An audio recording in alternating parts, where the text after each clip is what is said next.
Huh? Hi, Maya. You want me on the podcast? She's on it already. Why am I leaning like this? She can't see me any better. I think you're watching YouTube 360? Yeah. It's real now. That's It's crazy. real, man. She's kneading her bed. Little does everyone know you're watching this video in YouTube 360. Welcome to the Roundtable Podcast. Whoa! Ooh, all our chairs turn. If we don't all commit to that, I just look like a goddamn fool. You guys I tried to help you out. Dude, I am loving that cat kneading in the background. Yeah, It's really she's good. loving it right now. She's so tired. We need that cat like that cat needs that bed. Little Maya, what are you doing? Ignoring Fuck the off. shit out of me. Yeah, exactly. Thank you all for joining us for another episode. It's episode 4, which means we now have an episode that we can all individually lay claim to. So I'm going to dibs this one because just by default, it should be a little bit better than the previous 3. I am Bear Taffy, joined again by Mathis Games, Rockley Smile, and what's your name? Ernesto. Eggman. Ernesto joins us today. Welcome, Ernesto. That is racist as fuck.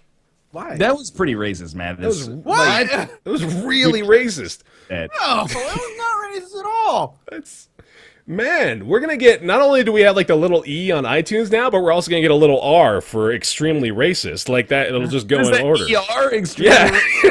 Did you ever watch that damn it. show? I'm sorry. All the characters on that program, I mean, like they just took turns ribbing each other for their various cultural stereotypes. I think that was a really good program. Today's show is going to involve us just spewing and gushing all about the various activities we've all been a part of over the last couple of weeks. You saw, while we were in attendance at those events, namely PAX East and GDC's, our previous episode go up. Since then, we've added a new tier to the Patreon at $50,000 a month. We will kick Mathis off the show and replace him with a much less racist host. So if you'd like to get us to that point... But he's only going to stay off the show as long as we're above 50. Over the Yeah. You can't pledge 50,000 once and get him kicked off. That only buys you a month. Right. So budget accordingly. He's going to be watching it like a hawk, too. He'll know when we're recording the first episode without him, and as soon as that drops below, he's going to jump right in and start fucking shit up. So you got to make sure... You got to make sure we're ready for that. Eat my M&Ms. They think it's a joke, but like if you go to the Patreon, it actually says it. It does. Yeah, no, that's legit. I thought Patreon somebody actually photoshopped encouraged that us. shit. They didn't. Someone asked, so do I get any of the money? No. You don't get any of the money anyway. So, I mean, like, why would we start now? I mean, that's true, but but that tier is specifically tailored toward my freedom. Do I get like a severance check? oh, you're Like, free. Yeah, get geez, your paid freedom M&M. now. Apparently, we're fucking keeping you hostage here. Yeah, we're going to talk about PAX and GDC. We're going to talk about Hotline Miami 2, the new release, and also Cities Skylines, which has been taking the world by storm as well. So, really exciting stuff game-wise to talk about. Then, of course, everyone's favorite segment that we should be fixing but still continue not to, Nick's Weird Games. Send Nick Weird Games. We all have the link down in the description below. You can send it to his P.O. box, and he will show off a game that you happen to If you don't have send any us. weird games, send them used porn. That's all right, too. Don't do that. Used porn. What is even used porn infer? Don't do that, please. Jesus. I love the idea of a used porn bookstore or something like that. Oh my God. That's like a Portlandia Secondhand? sketch. Fucking secondhand, first hand, 10th hand. I wonder what maybe. GameStop's trade-in value for porn is. I mean, They've they've got gotta be close the... to taking it at this point. I'm sure a lot of people are going to get upset by this, but the visual novels, I mean, you can print those out and probably trade them in, right? Steam's got a handful of those now. Send Nick your used visual novels. Oh, Oh, my God. God. What are you trying to Please. do to me? Send you sticky, crusty books. Don't ever send me a sticky, crusty book. Never? We'll Never? Not Do it. ever. Under The what more I fight circumstances? it, the more I'm going to get them now, too. I Which know, is the just best. do it. Yeah. It's the internet, man. No, Ryan's just sitting there going, "Yep, you're getting them." You're I mean, nothing. The only thing you can do to make it not happen is to just like let it float away into the ether, and then Yeah. 6 months from now it'll stop. Now that we've dedicated at least 90 seconds of discussion to it, you know somebody right now is like smearing Oh my Smucker's God. jelly all over a copy of Catcher in the Rye, just waiting for your No, PO you're going box to get a to little bit accept. more graphic than that and be like, he is right now just beating off to a book. smearing what, Bear? Smucker's jelly. You ever had Smucker's? No, I thought you said something completely different. I don't even know what it was. Sucker's Is it- jelly. For Is it like out the of- past 2 weeks, I've been getting like a copy of Grey's Anatomy. What the a week. Wait, Wait, show the camera again? Oh, if you're listening audio only, you're missing out on a really good visual aid here. That is, we just, like- those are all French.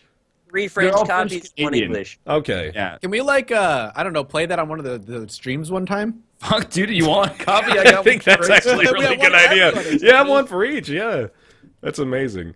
Barely McSteamy. I'll Yeah. give you one of the English ones. When are you gonna finish your Let's Play of Grey's Anatomy? Ryan? That's never going to happen, but now I have the resources, absolutely. You need one different disc for every episode, I guess, is a pretty good. That'll come back when approximation. Poison Mushroom comes back, right? You just gonna rattle off all the series he's killed? Hey man, all I'm saying, I was a fan one day. One day. Way back For in a whole the day. day. You made it through the whole day, 24 hours. That's better than most. PAX East Wow. took place a couple of weeks ago, and now it's even further in the future at the time that we're all watching this with you. So that's fucking weird. But Wow. so you guys let's just get right into the nitty gritty. Tell me what your favorite thing was that you saw at PAX East this year. Because I wasn't there. I get to experience it vicariously through you. Eminem came out of my mouth there. Sorry. That was my Gross. favorite That's thing at fucking PAX nasty. East right there, the M&M. Eminem out of the mouth. Eminem coming out of his mouth, which means he had a mini version of Eminem inside. Who his wants to mouth. start? Who wants to start? Why don't you start? You're the one talking. Fuck. All right. I don't have like a favorite thing, but there's a couple things that I really enjoyed. One that comes to mind immediately is Necropolis. I don't know if anybody here played Necropolis at all. I want to play it. I've seen it. It's hard. I mean, even the developers are like, it's Dark Souls. It's by Harebrained Schemes, the guys who did Shadowrun Returns. yeah. The combat Not making that sound. is incredibly Dark Souls, like right bumper attacks. You got the shield, the dodge. Everything is mapped exactly like Dark Souls. This looks so much like Titan Souls too. Yeah, it's really, really good though. I had a good time with it. Only 6 at the time of me playing it. Only 6 people had actually beaten the demo, so it was really challenging. I got to like the last room and I got like killed. Made me sad about that, but that was really fun. I enjoyed it. Did It's you really get killed or did you get killed? Yeah, I was gonna play on that, but I don't know. all right. It's gonna be one of those podcasts. What a I got it. scum. Oh no, we talked about this on the pre-PAX episode. We didn't did talk about it on the Yeah, pre-PAX yeah, episode, yeah, but okay. none of you guys went and played it apparently. It was good though. There's not much there. Like the story is, there's this wizard's tower that the wizard left and abandoned many, many, many years ago, but he left in its place like this construct. I forget what they called him. And the construct is protecting it, but he's gotten out of control at this point. And all the adventurers that have tried to go in have died, and their corpses have been raised to create the army that is protecting it. And you're going in to try and beat this guy and claim the tower and all this stuff. So pretty simple story, but the combat is really solid, very responsive so far. They only had it playable on a 360 controller, so I don't know what it's going to be like on a keyboard and mouse. When I asked them, they said it's definitely made to be played on a gamepad. But it was fun, and each hero, when you go in, each run is supposed to be short, so it's like a roguelite-ish element. There's going to be like 4 or 5 floors with different bosses for each one. When you pick a hero, they have different stats, so you go in with different heroes. It's got this cool mishmash of different games that I enjoy. I feel like a lot of us are going to enjoy it. Bitchin'. Cool. Bitchin'. I mean, I can keep going. I played a lot of stuff in the indie mini booth. I can't remember one of the games that I played. It was this 4-player Star Fox competitive type space shooter. Oh, yeah. You Yeah. told me about that. He's into it. I don't know. Oh yes! Two really weird sounds you've made today. But you were I remember it. You were like, it has a name. It's like Starfleet. Yes. Or Space. I got an email from them. Star Fox. Yeah.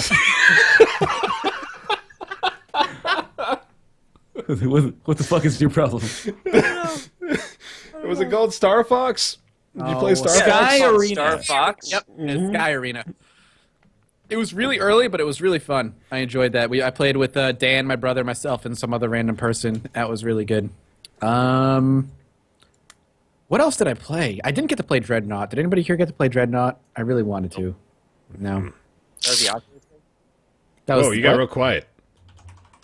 Was that the Oculus game? There you are. No, that's that 5-on-5 like spaceship kind of arena combat game. Nah, It's but- really slow paced. Your ships are really like slow and lumbering. It looked fun. And then I played a game called Flamingo. Did anybody else here play Flamingo? God, Nice. okay. Where have you been? Did Yeah, you I actually go know. to PAX East? Or did you go like some secret No, convention? some other game. Flamingo, it was this really tiny game that we tried out. It's a really quick, kind of like, takes maybe like a minute to two to play around with somebody. And it's like a Mexican standoff. So you're playing, you get randomly assigned. It's a Mexican standoff. So you get randomly assigned these guys bombs with all guns. day. Again. They have 1, 2, 3, or 4 guns. Depending on how many guns they have, will determine if they shoot first, second, third, or fourth. You place 4 of them down. Your enemy places 4 of them down. When you're placing them down, you're blind to what the enemy is doing until you both put them down. And then at the end, when you've all put all 4 down, you all shoot each other at the same time. And again, whoever has like 1 gun shoots before someone who has 4 guns. And then whoever has the most money and the most kills at the end wins. It's very simple. Hey, this looks really cool, actually. Tell me more about Flamingo, which, by the way, I struggled to look for it. But you said it was called Flamingo. It's actually called Flamingo.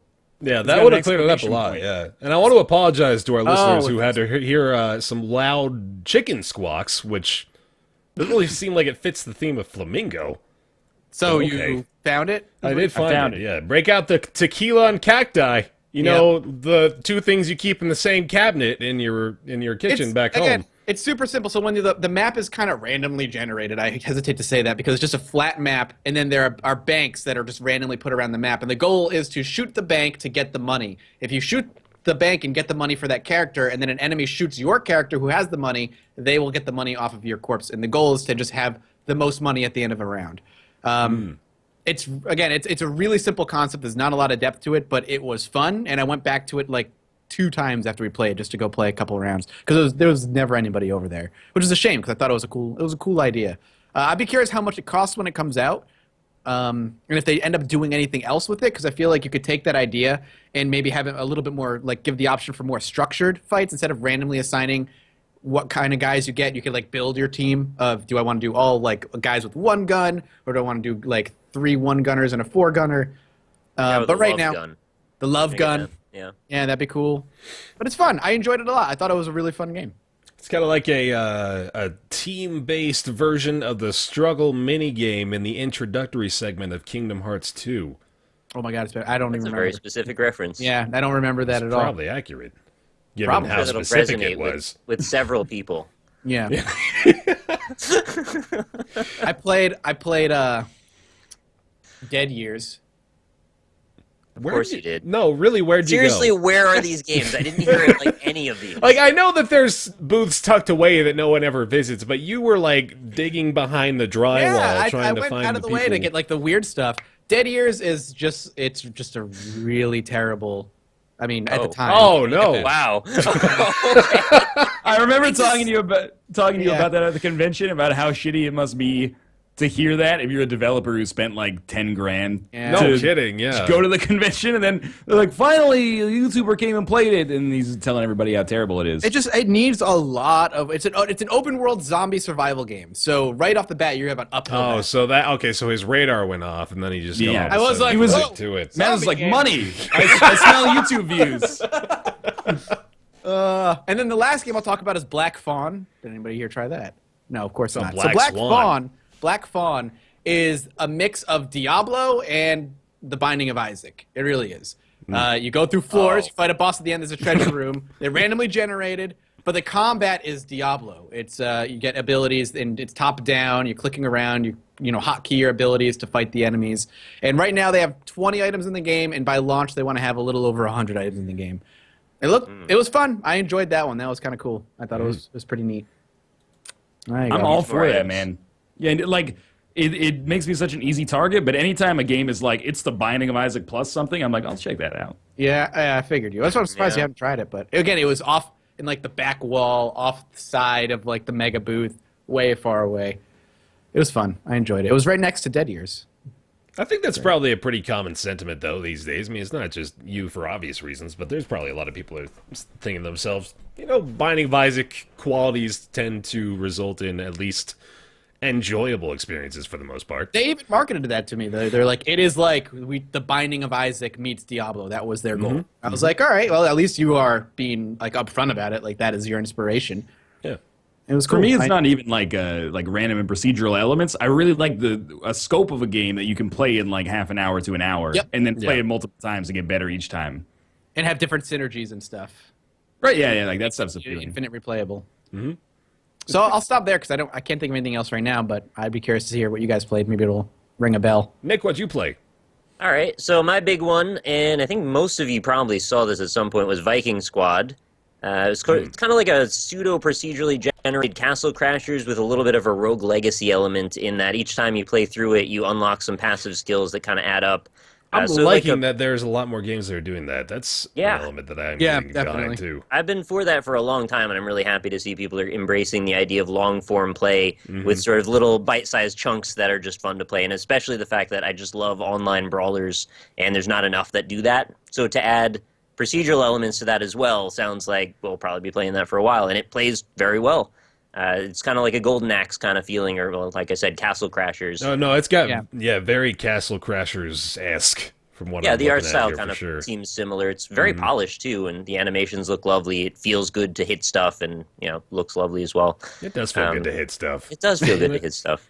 I was thinking the other night, like, I'm pretty sure I told you guys this. I couldn't remember because I had $100 worth of hotel liquor, but it feels so good to just pick shit up and throw it, doesn't it? How often do you get to really do that, though? I know, you don't get to. So when you do, it's, like, even more satisfying. I'm not even talking about in games. I'm talking about, like, literally picking this shit up and I'm not Go going bowling. don't hurl him, but... If you join a bowling league, you can pick up shit and throw it all the time. That's probably why most people join bowling leagues. That's why you joined a bowling league, right, Ryan? No, French fries. I thought you just called him Right. Right. That's Right. Can that be what I like about Viking Squad was basically like as soon as we got there, the guy's like, well, like we like beat 'em ups, but with the like vertical or verticality on the plane, it can be kind of difficult to tell like where you line up with enemies. So we just like split it up into 3 lanes, and you just like snap to the lanes basically. And I was like, that's really reminds me of convenient. that old Sega game. Streets of Rage. No, not The other that one is Golden Axe. No, The other Sega game. God damn it. That's all of the brawlers. What was after Sega Genesis right, that yeah, failed? okay. Saturn. Saturn. Sega Saturn. You're going to reference a Sega Saturn game right now. Sega CD? Yeah. Is it going to be Panzer Dragoon then? Because that doesn't fit at all. Because that's Nope, the only Night one Trap. anyone knows about. Oh, not Night Trap. Night Trap Sega CD. No, that was my other material. CD was before Saturn, wasn't it? Games. Primal Rage. It was Yes, it was. not Primal Rage. It is a really weird anime style beat 'em up. Someone's going to know what it is, and they'll I have to let guarantee us you know. all know it if you just keep talking. Oh, okay. I mean, it has a guy in golden armor. He's like a skeleton in golden armor. He's like the main character. shit, He gets I think I know resurrected. who this is. Yes, there you go. There's a hold guy who's like a melee fighter, a girl who's a witch of some sort, if I remember. Fuck, what is the name of this game? Because it was lanes. It was lanes for them as well. I think it was 3 lanes God. that you just snap to. Oh, my man. Okay, hold I don't on. know We're what it dedicating is. this section of the show to figuring out what the hell I Mathis typed in is Sega talking Saturn about. fighting game, and that just brought up like thousands of different fighting games. I've got It's not a ghouls fighting and game. ghosts for It's some Guardian reason. Heroes. Guardian Heroes! Oh, There you shit. go. That's what it was. Guardian Heroes. You got it. Guys got the Google. Thank Foo. you. You When did I get was- the Google Foo. When I was like 14, my uncle bought me a book, and it was just like how to use Google. And I was like, this is the lamest book of all time. But then I read The through whole it thing. and check it out, motherfuckers. You found Here I Guardian am. Heroes. Oh, you learned about, like, motherfucking Boolean operators, right? I did, yeah. You know, like how to put the quotation marks so it parses taught me that. properly. It's only $400 on Amazon right now. What, the Google book? No, Guardian Heroes. Oh, okay. It's a good deal. I got mine signed, but it's just signed by my uncle, so it's not really like. What, It's Guardian just Heroes? happy birthday, Ryan. Guardian Heroes? His copy of Guardian Heroes, signed by my uncle. Anyway, sorry, random tangent. I apologize. It's my fault. No, it was cool. I used to like to play that game at GameStop all the time. People come in and be like, "Yeah, I know like 3 things about this game. Can you tell me what it is?" I usually was decent at it. Never had to look for Saturn games though, unfortunately. Were Anyway, you there when Sega Saturn games were on the shelves? no, No, you weren't. I- That was a bit before. no your one time, was, right? really. Right, yeah, I guess. I don't think did we ever carry Saturn games? I I was know. there for PS2 Xbox generation. That was like I was there for the switch over. primal mover. PS2, Xbox Yeah? to 360, PS3. I don't miss it. Don't forget GameCube. That's true. Colors. Anyway, other games that I played, I got to check out Vivian Clark, a new build of that with my pal Will Brierly, who made Soda Drinker Pro. Even gave me a couple of bonus sodas because he's a nice guy and they're delicious. Saw that by the there. Yeah. Saw that there. So it's a game where this is a very, very difficult one to explain. You start out as a bit of water, and you put yourself on top of a fire, which turns you into mist, and then you go up into the sky, and you kind of just do like little mini games that lead you to turning into all kinds of other little emergent worlds that end up as different characters that go down the line. So every time you play it, you're going to have a slightly different path depending on how you do in the mini games and what you decide to turn into. And over time, you'll unlock more and more areas, which then just kind of make a sprawling, bizarre little world. It's a game that I think more people should have on their radar because I think it's looking very interesting. What's it called again? Vivian Clark. It was actually started as the secret game inside of Soda Drinker Pro if you stand next to the rock for about a minute. Oh, okay. If you can stand next to the rock for about a minute, you deserve your own game. Well, you get one. VivianClark.com has all those crazy things about it. There's 2 ways to get it. One is to search the internet and you'll find out how to unlock it. And the second way is to find it somewhere on this page at VivianClark.com. Well, I just gave away one of them. Oh, well, there you go. So, sorry. I don't know. It sounds kind of derivative to me. Yeah? Yeah. It's a little bit too much like FIFA 08. Oh. Yeah. It has some Binding of Isaac elements, so there's that. You should probably check it out, honestly. Vivian Clark has been league MVP for like the past 6 years. Is there like a career mode like in NBA 2K14? Absolutely. Yep. Your life's a career when you think about it. That's true. Don't bring up that game anymore. Yeah. Man, I don't like that when you Google image search Vivian Clark, you just get a bunch of ladies. Ooh. Like, that's bullshit. They shouldn't have that name. Is the safety search on or off? They should respect trademark, honestly. I don't know what the fuck's wrong with them. Oh, the third one's a really old lady. Whoa. All right. Wow, never seen an old lady before. Been a while. It goes Don't from... say it's been a while. Fuck. It's been a long time. I didn't think Mathis would be the wild card of this group, to be honest. I mean, as soon as we threatened to fire him, he just fucking let it go and said, I might as well get all these out of the way. Does not care anymore. Mm-hmm. What, dude? This is really ambitious. Okay. Yeah. The neat thing about Vivian Clark is it's infinitely expandable. So if you have an idea, tell us, and we'll find a way to build it into the game. That seems like a little bit of an unrealistic. No, he's promise. serious. I simply mentioned spaghetti mode on Twitter. He added it to his game. He's serious. He'll do it. Whoa, hold up. Yeah. Call to action. Yeah. Podcast listeners. What's his Roundtable name? Podcast mode? What's his Twitter handle? At Soda Drinker Pro. You know what to do. Blow it up. I want the weirdest shit you can concoct because this dude's asking for it. He wants to hear your ideas for building a my player NBA 2K14 career within Vivian Clark. Oh, I'm gonna tweet him that. Shit, I'll do it. I want to see that. Drinker Pro. I'm gonna tweet him Roundtable Podcast mode. Yeah. I don't know what that means. It probably just involves a lot of Mathis's racism, but I was going to say, mode Mathis says we won't put anything in the game that's racist, so you might as well just stop right now. Yeah. Damn it! It has a Mathis clause. I think every developer really needs a Mathis clause when you think about it. I only play your games if it's a survival game anyway, so it doesn't really matter. Yeah, that's true. He'll shit on it. Well, if you think about it, every game's a survival game. That's deep. That's crazy, man. I wish him the best of luck. I'll play it. He's got a lot of it done right now. Like, I watched him play through infinitely expanding, though, so he's got an equal percentage of all of it and none of it done. Yeah, you're right about that. If it's infinite, yeah, I guess he's not very far. Infinitely expandable. Or is he very far? Infinite undiscovery. That's Find a way to work that into the game. Wait, I'm on it. Soda that's a Drinker PS2 Pro. game, isn't it? That's a PS2 game, yeah. Dude, I already wanted to buy that just because of the name. That was back in the day when I was going to Blockbusters just to try to look for games that looked cool because I didn't know how to read. So the trick was you go to GameStop and you look for the used games that are $45.99, like even though they've been out for 6 months. Is that how you know they were good? That's how you know they're rare, at least. Okay. That's how you know they're published by Activision. Oh yeah. Remember, for the Xbox One, That we was used to have easy. Marvel vs. Capcom 2 was $100 For the Xbox One, huh? for the first Xbox. Yeah, no, that I had to trip you up there. God, stupid Microsoft. Fucking Microsoft. It's a bad name still. I still don't like it. And the Wii U. Xbox Wii U's a One. terrible name too. Yeah. Yeah. It should have been the Super Wii. That would have been so cool. I'll show you my Super Wii. Give me the Super I don't get the PS4. Is like a PS for what? Fuck you, man. What else did you like, Nick? What's the PS4? I have a PS4 and the PS2. I don't know what it's supposed to be in addition to. PS3 I got because it was the third one I owned. We can't even play off this. It's just Nonsense. In the house we record at 10:30 at night. it's not even 10:30. In my world, it It's is way earlier than that. 10:23. Bach Mathis. I hate you all. $50,000. Hurry the fuck up. So, the other highlight of my trip for PAX was meeting Mike Bithell. Been Oh, I like talking that to that guy for a while. Got to have lunch with him. It was a lovely experience. Great guy, of course.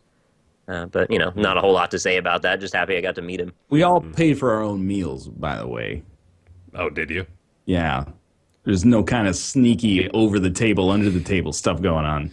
We would disclose that before the show if we had known that Nick was going to talk about Mike Bithell, because He was like, dangerous let me buy waters. you some trailer park tacos in order to promote volume. And I said, no, Mike Bithell.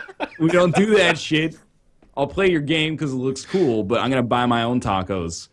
Quite frankly, I don't know if you can afford as many tacos as I want to buy right now. Yo, street I could eat a lot of tacos, tacos. that's my jam, man. We had great street taco vendors in Utah before the tacopolis. I thought there was going to be a much better way to say that, but Checks out, man. I I guess. like It worked well, to be honest with you. Tacopolis. I just don't think about tacos in Utah going together. You wouldn't. I do. Do you? It's borders Arizona, borders New Mexico, close to California. Utah's like, as far as I'm concerned, Utah's in the Southwest. Really? It borders Arizona, man. So does fucking like one other state. That doesn't really justify my side of the argument at all. If I'm going to say Utah's more of the Midwest, which I think it is. The Utah's Midwest makes no sense. The U.S. Census Bureau, until 1981, they didn't call it the Midwest. They called it the North Central part of the country, which makes so much more sense. Then they changed it to the Midwest, which makes no sense. No, dude, they're like the same amount of sense. Middle of the making. West, man. What do you mean Yeah. the middle of the West? Yeah, middle of the take West. the fucking the West as a segment block of the country and just stick your finger in But the middle of it. Michigan is considered a Midwestern Whatever, state. man. Michigan's not in the West. It's The like people in the basically East. Midwest, the people in the Midwest are too stupid to realize it doesn't make sense. Wow, Ooh, that's God damn, that's like racist to Wild white card. people. How did you do that? Detroit Red Wings, Detroit Pistons, and Detroit Tigers all play in their Eastern conferences in sports, but it's a Well, Midwest that's just state. dumb. I mean, no one likes that. No one Dan gets that at Giesling all. lives out there anyway. Who cares? It's Dan North Giesling's a Cen- member of the White Sox. I thought you were going to say, well, he's a white What is supremacist. happening right now? Leave Dan Giesling alone. Nick, what other games did you like at PAX East? What games did you like at I PAX don't even Mid-East? remember anymore. I looked at a lot of booths. There were lines everywhere, and I looked at a just lot kind of of watched booths. people play games for a second and then walked away. That's like what I did for most of the show. Yeah, I mean, that sums up most convention experiences, I think. Yeah, Aw, sure. Sad. Yeah, sorry. I like it. I love the convention. I hate conventions, man. I don't like them. I'll say it. I don't like conventions. I don't Then like... don't come next time. I won't! You know? Good, I don't won't want you come. here. All right, Fuck you. fine. God. What'd you play, Ryan? I played Enter the Gungeon. Why is nobody talking about Oh, Enter Enter the Gungeon. I played whoa. Enter the Gungeon. This is the game Oh, where you're like, yeah! Love that one. Great. you're That like a game was gun that so shoots good. bullets, right? Like you shoot at bullets with bullets. Okay, Oh. Enter the Gungeon is a hybrid of The Binding of Isaac and Nuclear Throne. It's a real-time twin-stick shooter with procedurally generated dungeons and items. More frantic, it's gun-based, as you might expect. So rather than picking up items that give you, like, higher rate of fire or something like that, more HP, you pick up guns. But the guns have synergies, and you can carry 2 of them at a time, similar to Nuclear Throne. So some of the combinations that were showed off, for example, would be like you could get an oil or a grease gun, and when you put it on the ground, it makes the ground slippery, but it also gives it the property of, like, flammability. So if you have, like, a fire gun associated with it, you could grease up the ground, then light it on fire, or you could just shoot a torch and it would light the ground with fire and, hit the enemies and stuff like that. And it seems fucking sweet. Like, we played that for about probably, like, 20 minutes, close to the end of the first day. On the show floor, and just had like a really good time. And the dev was showing off like some of the guns that you can get in like the late game, like The black it was hole like gun? black hole gun fires Yeah, that was black awesome. holes, or there was like Laser, wasn't there? the unicorn one, which is like a think you showed me that brimstone type like beam weapon, but when it fires, it plays like a jaunty little tune in the background. Did he show you the It machine gun seems- like rocket launcher? He There's a super Might soaker. have. You should have the super soaker, like the water gun. It seems super cool, and like it's got like its head on its shoulders properly when it comes to like the roguelike-ish stuff. It's going to be about 2 hours long. He said if you're doing it all in one sitting, it's going to have a save game function. And the moment-to-moment gameplay is really cool as well. Like there's actually cover based in a way. Like there's kind of environmental objects that you can interact with, like tables, and you can just go over to the table and like flip it over, and then hide behind it as cover, and then peek out from that and shoot. And it's got But kind it's of a cool. too. It is destructible. Yeah, it's got a cool, cutesy art design, and it seems really good. Like immediately after playing it, I was like, this is. It moved its way up from like, I'm intrigued with that to like, this is the game that I'm most excited for this year, basically. Wow. Mm-hmm. Big words. Yeah. Well, some of them were, yeah. So that seems like really good. And apparently that's coming out in September. Hopefully get to play more of that. Worst case scenario, I guess at Prime, but maybe not September, but he said sometime in like Q3. So I guess that's like July, August, September. What We'll is see. Q3? That's like August to I never October? know when those are. It's different because financially, I guess it just Q4? depends on your financial year, right? Q4 is like January, February, March, or something like that. Financially. But from a release standpoint, Q1 is like Jan, February, March. So Q3 would be July, August, September. Are you texting? No, I'm not texting. I'm muting my phone. You're texting on our show. Yeah, I he was muting the phone. No, he was texting. Oh, yeah, Enter the Gungeon. No, I was muting my phone. I swear to God. Man, I'm gonna start Snapchatting. Like, Doing you an guys are just email. going. He's trying to it's get a like, press copy of it already. let's take fucking He- selfies, man. Was that a guy's- calculator, by the way? no, that was my phone. That's your phone? The Galaxy Note 4, baby. That's a Oh, shit, dude. I badass got phone. A swinging door on the front of it. That's I pretty know. I wild. got this case for it. You guys are you phone twins? kind of, yeah. He's got an S4. I think I have an S3. Oh, dude, we're actually Oh, phone it's twins. Big Brother. No, That's 3. Yeah, Check out but my Oh, case. see, I have It's the the Galaxy Note, sorry? Note, so yeah. That was a cool case, isn't it? you got it. That You is a got cool sorry. case. Yeah, Game I don't Boy have case. Galaxy Bear. I have the Note. Oh, well. The Note 2. I just fucking suck forward. then. I'm not It's holding big, up my man. phone. this is become part I of get the enough show. shit about my phone as it is. Have you guys? I don't know if it was actually at the event, but you may have seen anything regarding Guild of Dungeoneering. I have a code Anything? for it. I haven't played it yet. I heard it was really good. Okay, so I want to play it quite a bit. You guys ever played the board game Munchkins? Yeah? Yep. It's kind of like that. So it's a Really? game based around building. So it's kind of like playing Munchkins, where you build the dungeon as you go and you try to construct. I'm pretty sure you're actually playing from the perspective of trying to kill the hero that's making their way through the dungeon. So you put down various traps and dangers and monsters and stuff in an effort Dungeon to Keeper. Yeah, something like that. So it seems really interesting. Like I'm very Doesn't it look excited like about it. Doesn't it look like pen and paper almost? Like A the little bit, graphics? yeah. Isn't it? It's got a pen and paper style to it. It's like I think it might even be black and white.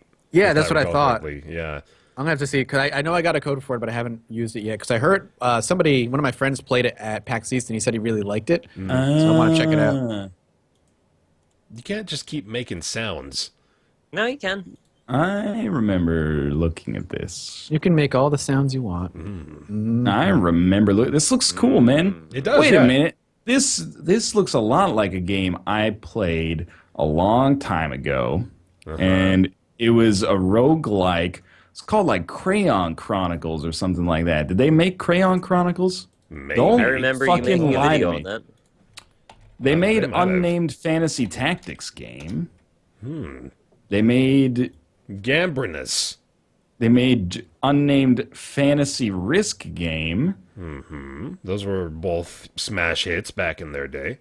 No, I think they did not make that. But it looks very similar. It had like kind of a kiddie fonts style going on. That's cool though. Yep. They have a reverse psychology method down at the bottom of their page, trying not to get you to share it. Oh, really? Yeah, that's smart. Well, it's worked on us, hasn't it? Yeah, it sure has. Clearly. So, I wanted to talk to you guys if Oh, okay. PAX East. All right. I mean, Things I getting felt serious. like maybe we could talk if that's All right. okay. For like a couple hours at a time, then we'll do it every couple weeks. Are we on that kind of level as Maybe. friends? You think we can get away with that? It's getting a little personal. Yeah, One of us might get really racist out of nowhere, but other than that, I think we're pretty much scot-free. that's why he said that. Yeah. Yeah. So, I went to GDC. I attended a talk.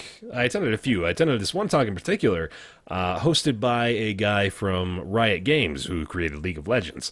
And he was talking about the pervasiveness of toxic and awful behavior in MOBAs and multiplayer online battle arena games like League of Legends, Dota, Heroes of the Storm, that kind of stuff. Lord of the Rings, Guardians of Middle-earth. That was one of the more Raiders of Newark, prominent New ones. Jersey. Yeah. He actually mentioned that was their top competitor for the past year has been, the Lotter games. Does anyone ever say that? People say Lotter, right? All the time. Okay. Yeah. One time I called System of a Down Satde, and my brother never talked to me again. True story. Still to Oh this my day. God. Yeah, to this day. So he presented these stats like regarding how players report toxic behavior, and something really surprised me that according to their reports they're getting from players, 99% of games are either neutral or good. Like, that's baffling to me. There's like less than 1% of games, statistically speaking, are bad. And I got to thinking, Really? yeah, I mean, like, according to their data, less than 1%.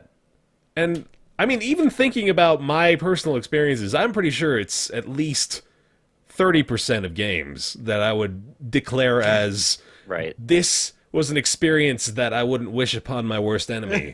So there's a flaw in the methodology of how you report them then. Yeah, so that was interesting in and of itself. But then he went on to tell the story about they're actually experiencing really high levels of success with their new tribunal method, and they're working on that all the time with the reporting. Players can honor other players and that kind of thing. If you haven't played League of Legends, hopefully most of this makes sense, by the way. But he mentioned that they've been getting really good feedback in response to that, but they had one case in particular that stood out from the pack. So he started to detail about this case of this guy asking why he had received a ban, and they found, first of all, through the studies that they've done, that the majority of players respond really well to their bans, which is odd phrasing, I know, but they tend to improve behavior, or at least just, kind of go along with the fact that they were shitty and acknowledge it, if they're given feedback immediately and translucently. So they try as much as they possibly can to just tell them what they did wrong and show them evidence of when it happened and where they were pieces of shit, basically. And, like, can you imagine that also? Is like, I don't know if there's just some sort of mental blockage that goes on when you just start spewing racial slurs. Like, if you're Mathis in Dota, for example, and you just start going with N-bombs left and right, I mean, you must at some point just... All I did was give Ernesto an accent.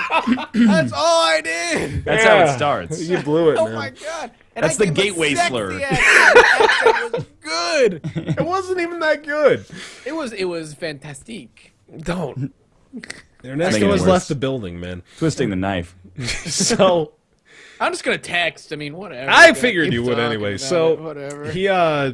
he started just showing, like, so okay, so he showed this guy. He's like, okay, so see where you said, I think actually what he said was, quote, "Akali, stop diving, you fucking idiot," and like that just happened every so often. Yeah. He then changes to the nenext slide, and it shows up, and it says, okay, this is a very simple misunderstanding.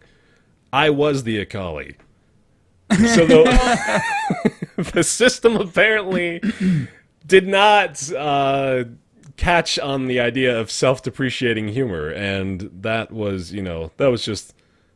a humorous anecdote to me, was that the system has flawed to the degree of not appreciating a man being able to rip into himself during a MOBA game. But it genuinely is surprising that the majority of MOBA experiences, apparently, statistically speaking, and not even just like a 50 or a 60-40 split, but it's like most of them are good, according to players.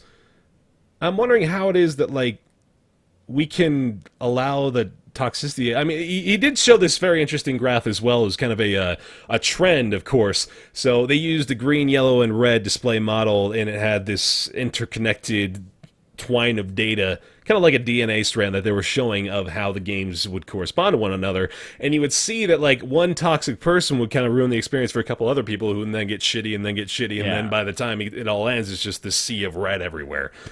So I guess it was strange to me to see that. I'll tell you. Most games were good. I think it was a lie. Yeah, I think the whole presentation was a lie. I don't have 99% like enjoyment rate with the most enjoyable things in my life. Like I can't think of anything in my life where I'm like literally 99% of the time that knocks it out of the park. Yeah. At least like 5%. Yeah. Occasionally. It was just a baffling statistic. I couldn't.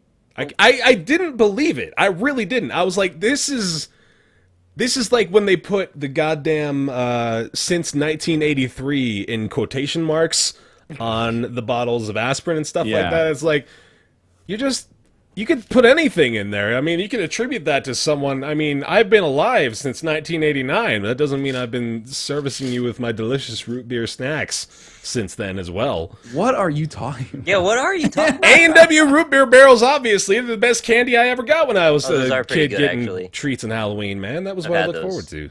99% seems crazy to me. Like I had a bad pizza last week.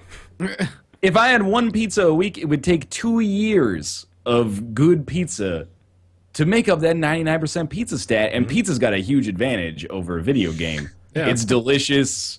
It comes directly to my door. Usually what you want on it ends up being on it. In Dota, Delicious.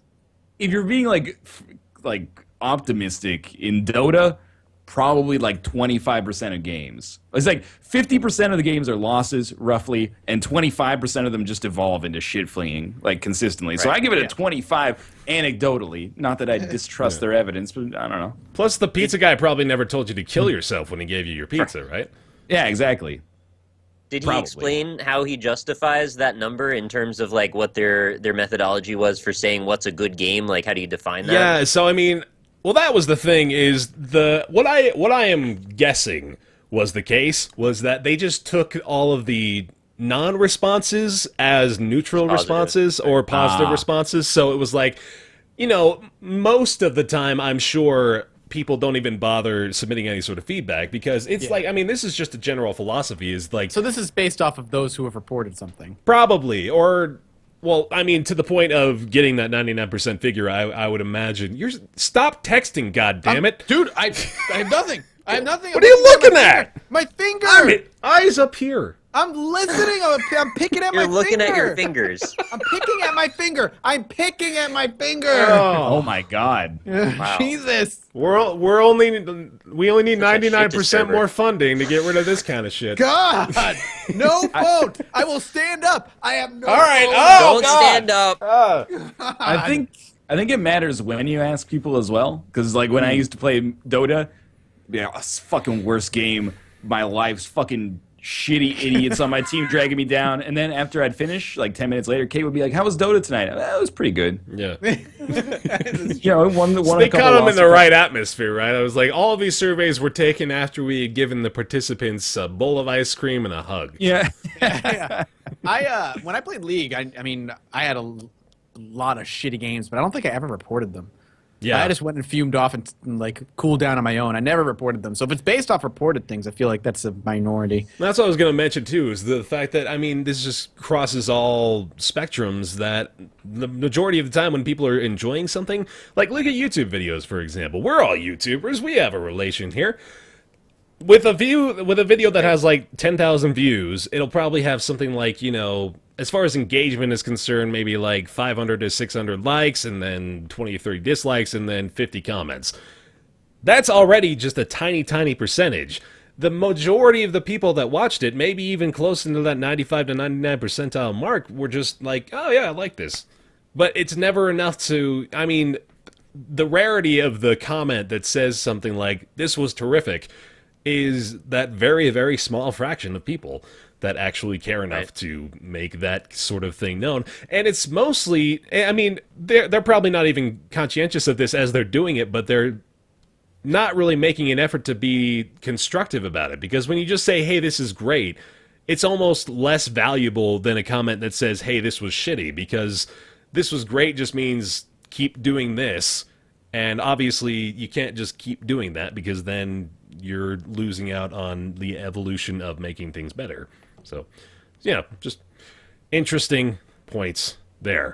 I also tell you guys about the guy that I sat next to when I was bumped up to first class on my flight to San Francisco that forced me to drink screwdrivers at 9:30 in the morning, if you want to hear about that. Oh my god. He forced you to, or you forced yourself to? It was a mixture of 100% of the former and none of the latter. So I'm talking a lot in the last 15 minutes or so. Hopefully everybody enjoys that. I'm texting, so whatever. Yeah, I mean, you don't give a fuck. I was going to go to San Francisco at about 8:45 in the morning, flight direct to there from Salt Lake City. And they had oversold the flight, so they were out looking for volunteers, and I thought, I got time, sure, I'll do it. So I got bumped up to first class by way of voluntarily offering my flight on the overfilled seats, or on the overfilled flight. And I got moved into first class, sat next to an older gentleman who was, just... I'm trying to think of what the quintessential vibe was I got from him, because he was like your... Clint Eastwood? He's like a mixture of Clint Eastwood and what's the name of the guy in Portal 2? Cave Johnson. It was like Clint Eastwood meets Cave Johnson, and they had a baby, and they named him Johnny Depp. This is a good mixture of all those things. What the fuck are you talking about? They named him Johnny Depp, Ryan. His name was Johnny Depp. It was weird. That was his name. Mm-hmm. So I sat down, and I was just chilling there for a few minutes, and then he started talking to me. And this is now the kind of guy I very quickly realize who would very much love to let you know about everything that's going on. He was great, by the way. I don't at all want to give a negative vibe about him, but he just, he's like, you allow him to unload, and he's going to unload. So it begins... You should always allow him to unload. Oh, yeah. Sorry, go ahead. Yeah, I always let old men unload when you're sitting next to him. That's just Well, they're forcing polite. screwdrivers in your mouth. Mm-hmm. Or whatever. Standard stuff for an Alaska Airlines flight. He begins the conversation by letting me know that his uncle just died, and he was in the room to see it.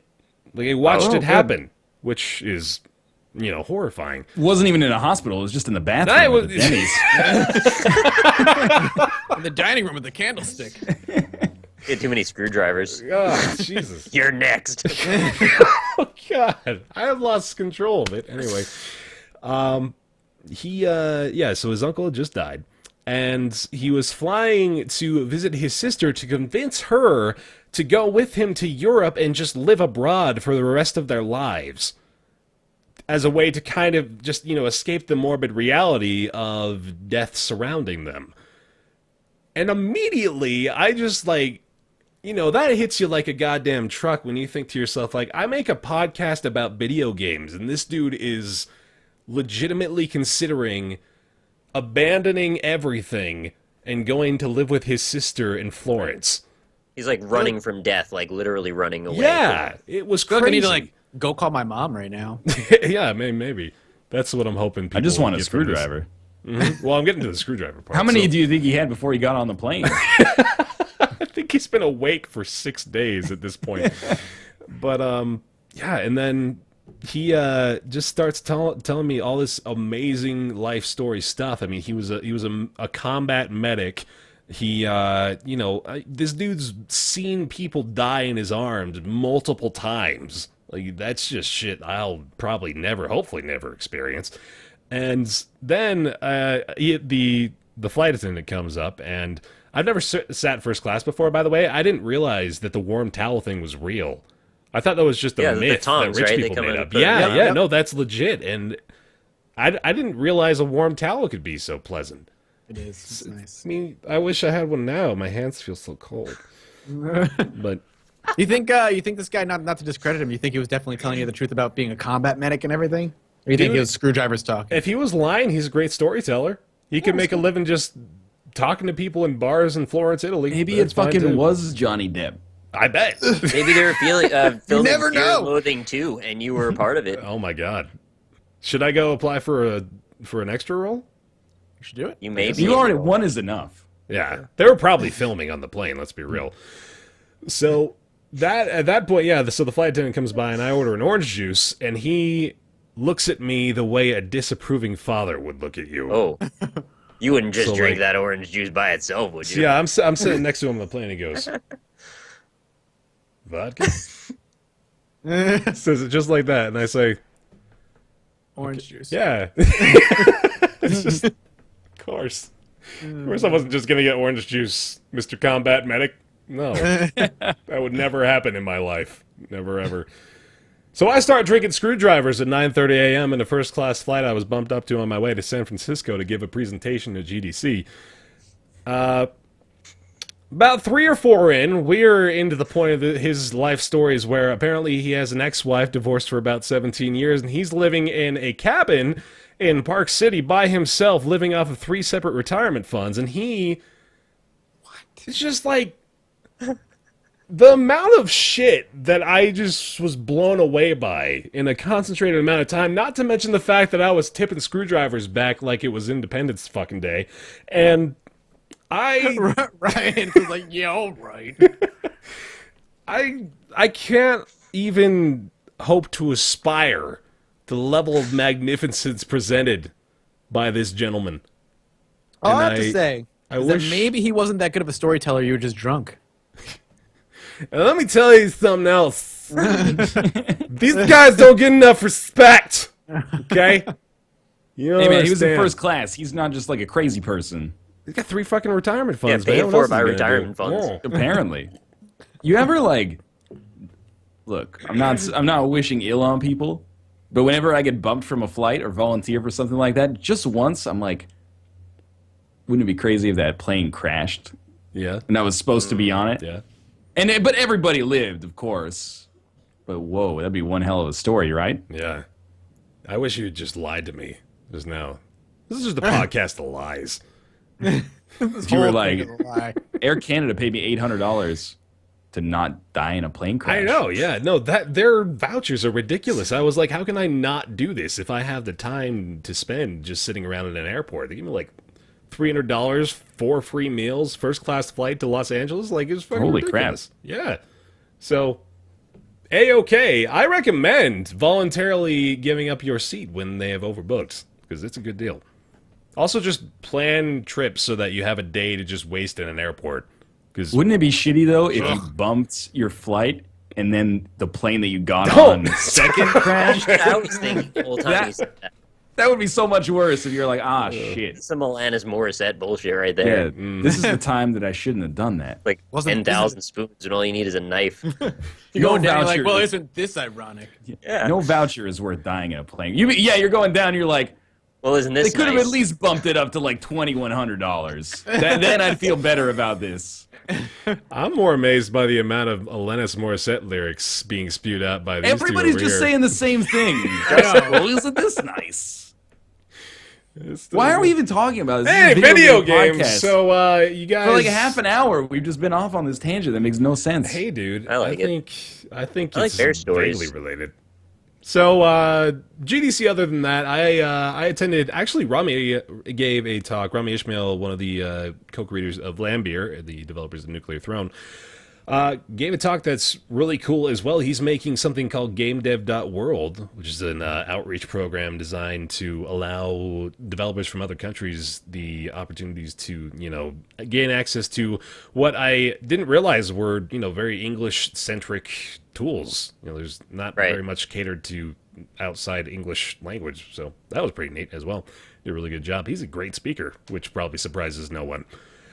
And that was the majority of what I did. I went and I talked to Whitaker Trabella, who's developing I like that guy. a new one. His next one after Pivot. Oh, I'm gonna forget what it's called now. Oh no, COVID I'm the worst. totally changes the game. Oh, He's just gonna like interchange the letters within Pivot every now and then to make a new game. Now you play as the obstacles. Piloteer. That's what it was called. Piloteer. So it's a mobile game that that he's pretty sure is going to come to Steam as well. It's like QWOP with jetpacks. Oh, Okay. God. Yeah. So- I like anything quap. It was actually really good. I enjoyed it quite a bit. So it takes a lot of getting used to, of course, but he designed it as a game built around the idea that jetpacks really shouldn't be as easy to use as they are in most games. So, like, I think I agree. like Spelunky jetpacks, just the push of a button, like this. Had it game too is- easy. Yeah, you All know what? these We've been years. fucking spoiled with jetpacks in games these days. I think it's They bring time out the for a real damn shit. change. Yeah, exactly. And yeah, that was most of my GDC experience, apart from ordering shitty Chinese food and crying in my hotel bedroom. Oh, I have a question for you, Bear. Yeah. So when you were drinking those screwdrivers on the plane, you're thinking, so I have like a talk to do, right? Was there like a feeling of dread building with every drink you took? And you were just like, I'm on this roller coaster, I can't get off? You know what? I genuinely felt really prepared. Or you were just good? Yeah, I was good. I That's was good to awesome. go. Well, I mean, you weren't like getting off the plane and giving the talk. No. Yeah, I had like a. I didn't know how long day. you had. You made it sound like it was the next day or something. I kind of wish. I mean, that would be a much more sitcom-y experience for me to be Would have been. drunk at the pulpit at GDC. I see you like sweating, just like, I gotta remember this. What's kind of funny, you guys will see it too when eventually it's up on the vault. But what's kind of funny is I wrote jokes, and I was hoping as well as I could for those to land, and then I ended up fucking up You the remember presentation a couple of times. No, it's all I've you just I've did for the wiped that jokes. completely from my memory now. I fucked up the presentation a couple of times, and I got way more laughs in just like the spur of the moment recovery shit, like exponentially more laughs, and then like the jokes I'd actually planned just completely fell fucking flat. There's absolutely nope. nothing. You're naturally charismatic, I'm sure, in the moment. You just made it work. Yeah, I think everything I plan just ends up being a terrible experience, and I have to save it by being charming. You're just the most Like charming that. fellow. Aw, you. Want a kiss? Later. Okay. Not- That's all the video gamey stuff, that we've been talking about for the past 30 minutes about our experiences with GDC and PAX East. We are all very excited to talk now about the sequel to Hotline Miami, published by Devolver Digital, made by Denaton Games. The direct sequel, Hotline Miami 2, came out on Steam on March 10th, I guess. Yep. I played through the whole thing. I think Ryan played through the whole thing. I know Nick was just... no, you didn't? I did the No. first act. How far did you get? I have played. Well, I'll tell you that right now. How long is it roughly? Let's say you were an average Hotline Miami player, which I'm assuming you might be. Wow. Is average an insult now? It sounds like you have some high expectations. Is that wrong? It's like 7 to 8 hours or so. All right, Really? I've played about half of the game. Then I'd say. Okay. I'm at 3. I'm at It's- 5 so far. It's a bit longer than the first one, which I was pleasantly surprised by as well. I think I want to hear from Nick first, because I think this is going to be interesting. I think we're going to have a Really? very interesting discussion. I think we're Well, not, Miami too. actually. Oh, okay. I think you have high expectations, and I'm going to let you down. But I I'll try mean, my we best. just went over that, but yeah. Yeah. So I came into Hotline Miami 2 expecting, well, not a lot, actually. I didn't really have very high expectations. I wasn't a massive fan of the first one. I like the mechanics of it. I think it's a solid game. I think it plays well. I love the aesthetics. I love the vibe of it. And I don't mind the violence, so don't say that it's because of that or anything. I just think that the message that ran through it, that they had to take it to like a meta level and make some kind of political statement about how narrative is unnecessary in games when the mechanics are strong, I didn't really think it needed to do that.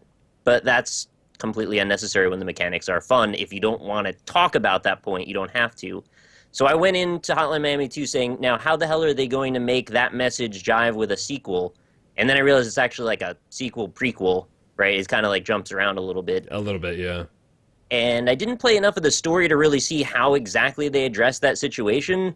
But mechanically, the game is still basically exactly the same, so I really don't have many complaints with it. The game feels fine. It's a little bit on the hard side, but if you played the first one, you'll probably do fine with it. Took me a little bit to get used to the controls again, and went from using the 360 controller back to the keyboard. I was very happy I did that. It's not really a great controller game, in my opinion, but once you get a hang of it again, it feels pretty smooth. The combos start flowing freely. The violence is everywhere, and it's a solid game. The number one review for Hotline Miami 2 Wrong Number on Steam is just that video, you know, the like I'm not a rapper one, where he goes, "Psych! That's the wrong number." Everyone's favorite GIF that they have no idea what the origin of it is. Now you know. That's the. I mean, well, you can just go to the Steam review page for that, but that's the one of the kid, you know, with his face melting off in shock at what his bro just said. Oh, well. That's the one. It's good, man. It says it all right there. It really does. Mathis, what do you think about it? I am a little bit more negative of it than I think Nick is. Oh, okay. I liked the first one a lot. I thought it was really good. I didn't really pay too much attention to the story of the first one, so I don't think anyone really did, and I think really a lot of people are getting ripped into it for that, or like, the mechanics of the second game are exactly the same as the first game most of the time. There are a couple of characters that play really differently. In particular, the ones that come to mind are the two duck-wearing mask people, where you have to control two people. That fucking sucks, no matter what level it is. I don't think it's a good mechanic at all. I didn't see it's that. awful. But I like those guys. That's not my complaint. Again, the game plays mostly the same. What makes it harder and what makes it worse for me is that the levels are unnecessarily large, to the point where I get shot off the screen more than I care for. And it makes you're doing super well, you're going through this level, and all of a sudden some guy sees you that you can't see, and all of a sudden, bang, he shoots you and you're dead, and you have to start all over. Scroll the viewpoint, though. Sometimes it's too far away. Oh. Yeah, It's obnoxious. And the thing with Hotline Miami 1 is that never happened. The game was built to deal with this it had smaller levels, and the AI was bad. And that was the point of Hotline Miami 1. You could kind of like trick the enemies and stuff. The AI is still bad in this one, but because there's still laser shots like they are in the first one, and if you can't see them but they can see you, you can just die and lose all your progress in the level so fast. And it's infuriating. And the level I just did, it's not really spoilers, you're just going up a big building playing as different characters per floor, was one of the hardest ones I've ever played, because each floor is fucking huge and they're constantly patrolling, and there's a ton of guys around, and if they see you or you cause noise and all of a sudden a bullet flies over and kills you, it's just over.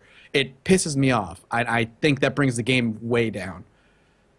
Now, you can mitigate some of that stuff, though. I mean, the same way they can shoot you off the screen, you can shoot them off the screen. So if you kind of use cover effectively and just throw shots where you don't see dudes, sometimes you'll hit them.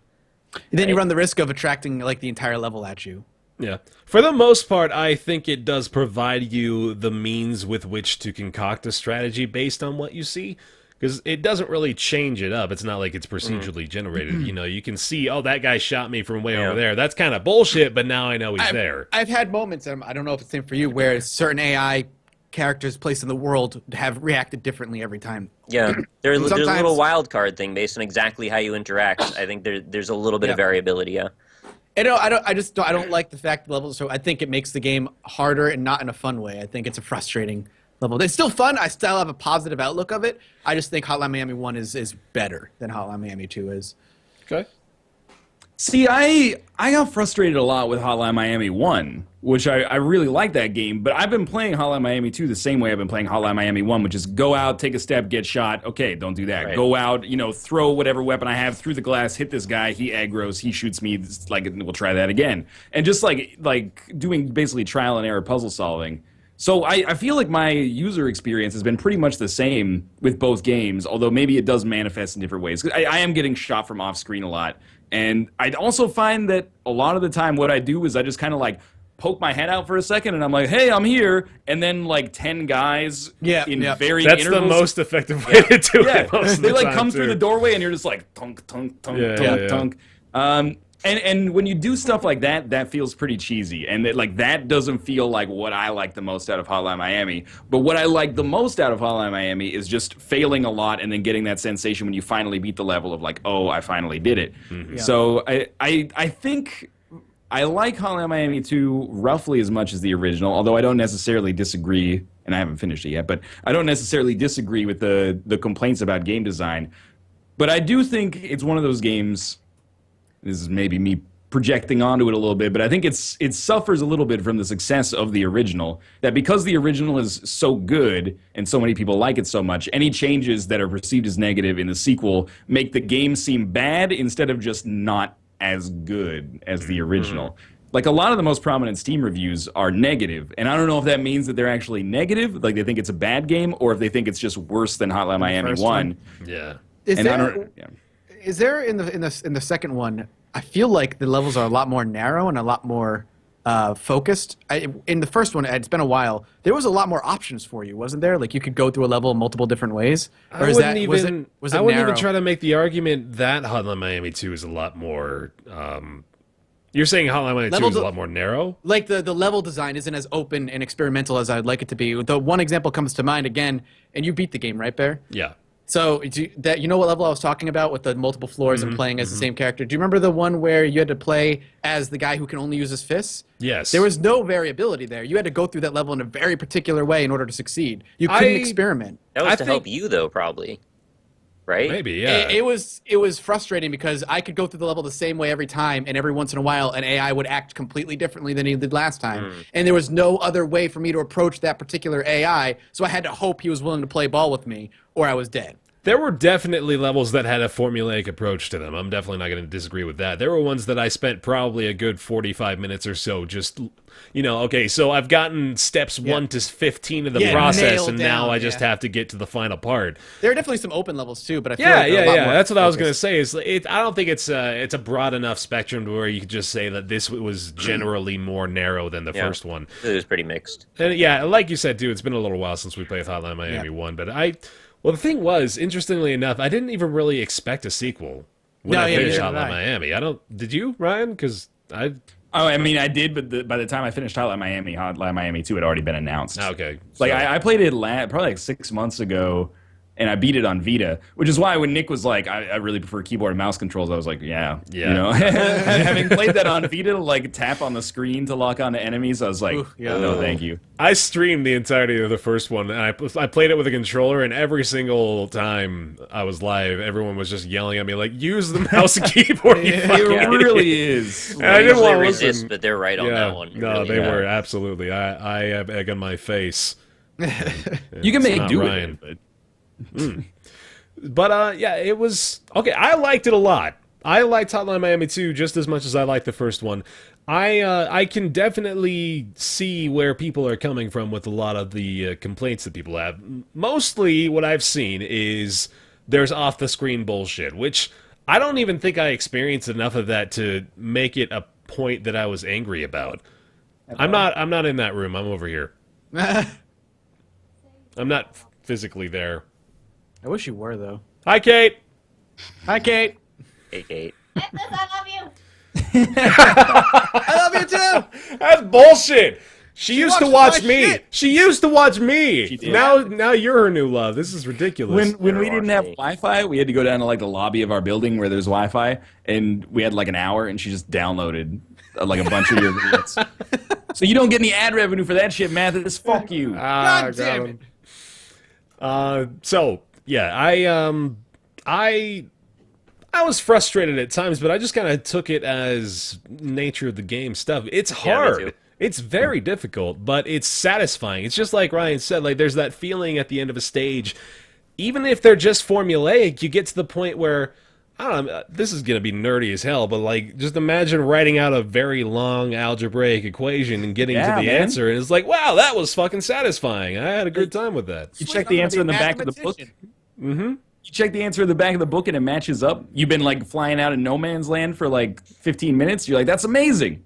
Yeah. I'm not saying that the game is bad because I do have a very positive opinion of it. I just think it is slightly below, in my opinion, the first one. I think the first one is not perfection, but of that particular style of game is better than what he tried to pull off in the second one. It's still good though. I still enjoy it. I still have fun. And you're right. When I beat a level, I freak out. I'm like, my hands are in the air. I'm like, yes, I fucking did it. I don't have to do it anymore. And there, that level of satisfaction is there. I don't like some of the bullshit that happens in the game. If they were looking for a back-of-the-box quote from the Roundtable Podcast, I think we found one in Hotline Miami 2 is just as satisfying as an algebraic equation. Or as algebra in general. Like it's, I don't know. It's weird to me to see the reaction to it because it reminds me a lot, and some people on the show might disagree with this, I know where we're but going already. it reminds me a lot of Dark Souls 2. I knew it.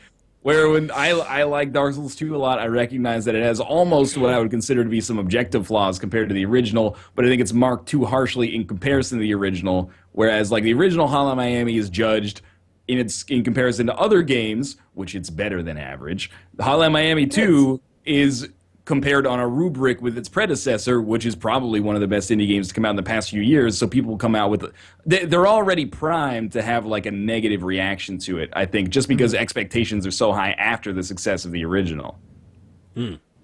Agreed. I almost don't even get what there is not to like about it. If you like the first one, it's basically the exact same formula, right? So it's just like an expansion pack. Oh, I think that's kind of what he's getting at. Is it's like he's saying if this was a completely fresh experience, people I think would be overwhelmingly positive about it. But now that there's something to compare it to on such a linear scale, it's just like, well, this was so much better in the last one, therefore it's a glaring flaw now. So do you think they would have gotten off better to have just announced this as, instead of a standalone game, just as like an expansion pack to the original or like a DLC kind of thing? Yeah. That's kind of what I'd considered it, honestly. Like, I mean, that's a better way of looking at it, I guess. Sure. What's the difference fundamentally? Really isn't much. Not much. It's just a marketing thing. It's words. Yeah, sell more that way, I guess. You probably do sell more selling a sequel than selling an expansion pack. They really didn't. I mean, yeah, they didn't change enough to fundamentally alter the way you play the game in any way, shape, or form, and it's a lot more of the same. I mean, they kind of just made it better in their like in the developmental sense. They looked at it and they said, "What can we change to improve the experience?" And that probably just ended up being more guns and trippier, more psychedelic shit. And sweet fucking music some more, which I love. Oh, God, yeah, the soundtrack is insane. Actually, that's the one thing I think is actually better. I think I like the soundtrack. Yeah, the soundtrack more is to the sequel. Fucking great. It's so good. It's, top tier. Go buy it, the whole thing. I'm getting content ID match left and right, but that doesn't matter. Just go that's what I get figured. the music. Yeah, I've gotten 3. I've gotten 3 content. They've dropped 2 of them so far. That's nice. So yeah, that is nice. I had to remove the songs. I didn't ever. Oh, really? Good. With that condition, yeah, it was. Well, it was. I mean, the one of them was the very last episode, so it was just the credits music, and so. I sound like this all the time. Oh, this is what I thought about Hotline Miami 2. I hope guys enjoy it. But I don't think. Yeah, I think we boiled it down to the point where the big, huge problems that people are boiling it down to are really not even that bad. They're just, they were better in the first one, which I don't even necessarily agree with. But I am like a 9 out of 10 opinion on Hotline Miami 2. I had a fantastic experience with it. I absolutely recommend it. It was, if you like the first, I mean, this is such a cliche for sequels anyway, but if you like the first, you're going to fucking love the second one. I think if you have a game that's difficult and you're already designed to die a lot, anything that makes it feel like those deaths are unfair is magnified in people's perception. Which I think those games, Sorry. I think it's part of what's causing maybe like a little bit more of a magnitude of a reaction negatively than I would have expected. Not to say that those opinions are necessarily invalid. Compared to the original, it's probably like a 6 or a 7. But compared to like the average, it's at least from the 3 hours I've spent so far, I'd put it up there with like the 8s or the 9s. Like there's very few games that I play for Let's Look At where I'm like, I'm going to beat the whole thing. But with Hotline Miami 2, I know there'll be a day, like I'll be bored and I'll be like, okay, I'm just going to put like another 4 hours in Hotline Miami 2 and beat it. And I've been having a good time so far. Cool. Next on the list is still, came out a couple weeks ago, still number 1. Last we checked on the Steam overall top sellers list. It's crazy. And yeah, it awesome. Seriously is like, people aren't really surprised by this, but this is insane when you think about it. This is City Skylines, made by Paradox. It was developed by Paradox as well? Or no, it was, Colossal Order. Yep, that's the one. Colossal Order, and published by Paradox. Published by Paradox. Sold 250,000 copies in the first 24 hours, which that is even more mind-boggling. That is absolutely insane. So happy for him, too. It's over 500,000 now, too. Yeah, total, it's over 500,000. We were talking a little bit before the show. A lot of us are pretty familiar with Paradox. we didn't realize that Paradox really hasn't had that blockbuster title, even though they appear to have quite a bit of prominence. They haven't really had a game that's sold to a tremendous degree.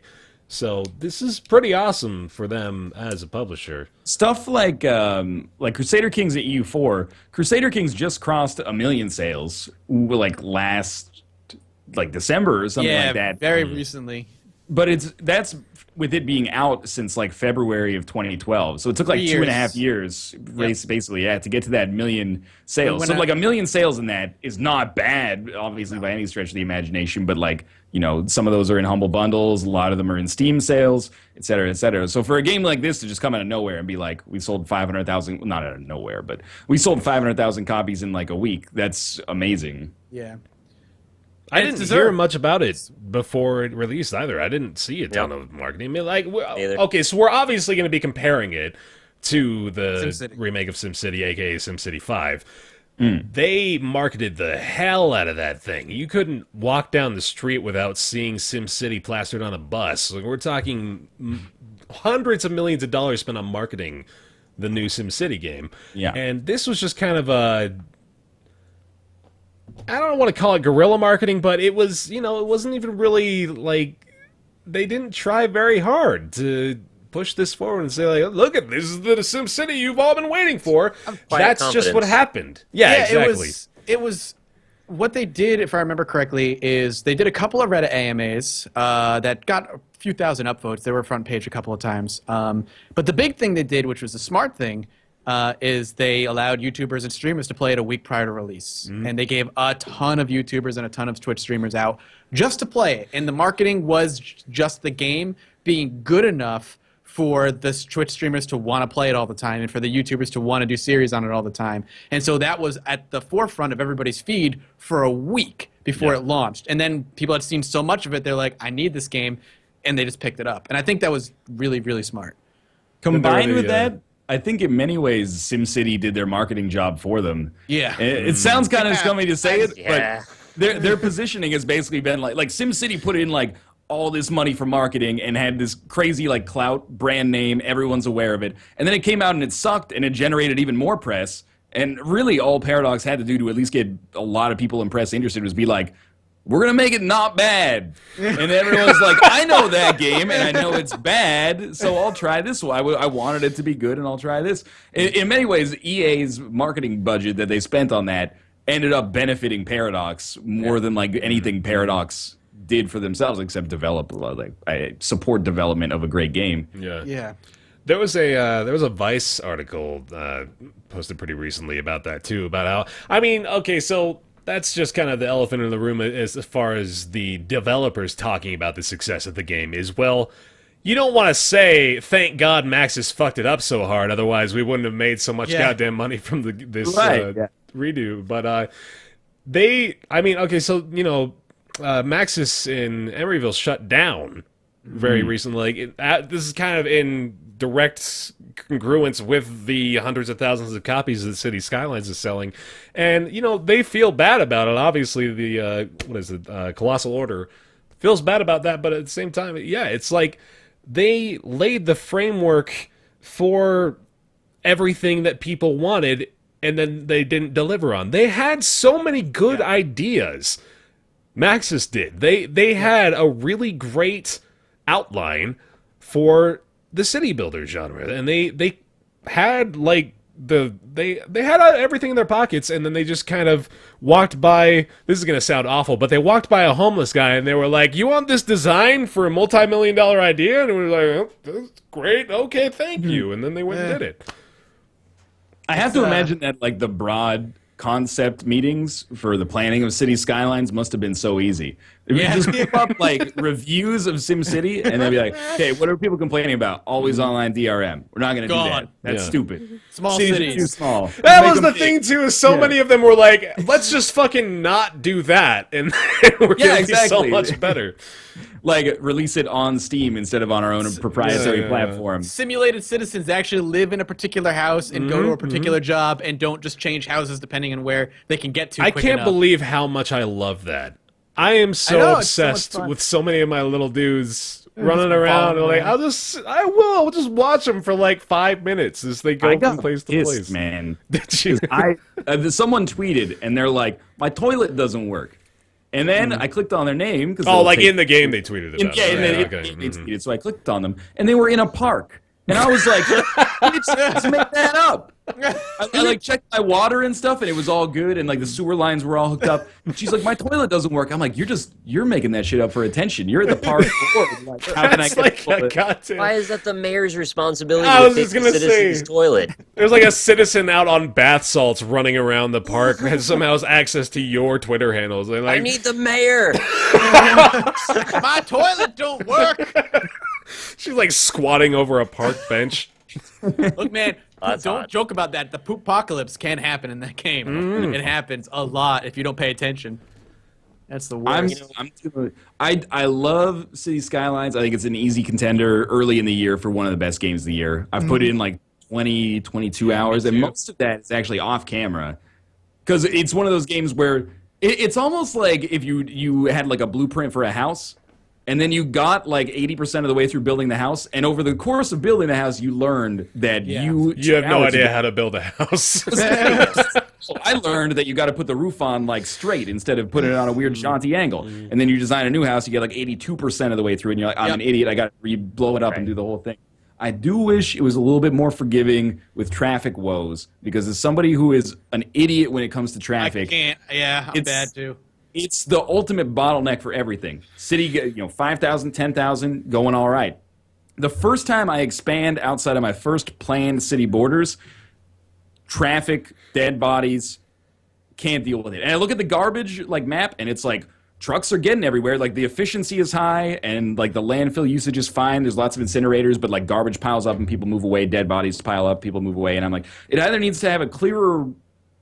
I think it would benefit from having a clearer way of communicating that, to be like, no, actually, this is not green. This is fuck you red right now, because people are moving away because their garbage isn't getting taken care of. Or almost like a tooltip that just popped up and was like, hey, like, here's why your shit's not working. Your roads are stupid. Here's how to make them not stupid, so you don't have to Google urban planning concepts, hierarchy of roads, and like self-teach yourself that much. Which, admittedly, I have had the motivation to do to try to make my cities work better. But sometimes I'm just like, fuck it, I'll just put 30 landfills instead.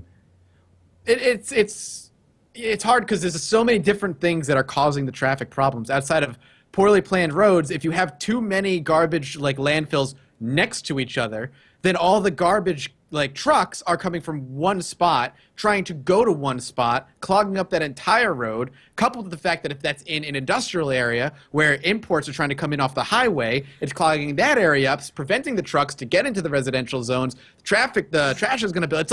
It's this whole chain of events that you have to kind of fucking figure out. So the point where I'm like, I spread out my landfills and incinerators now, so there's no garbage pile up anywhere. So there's no.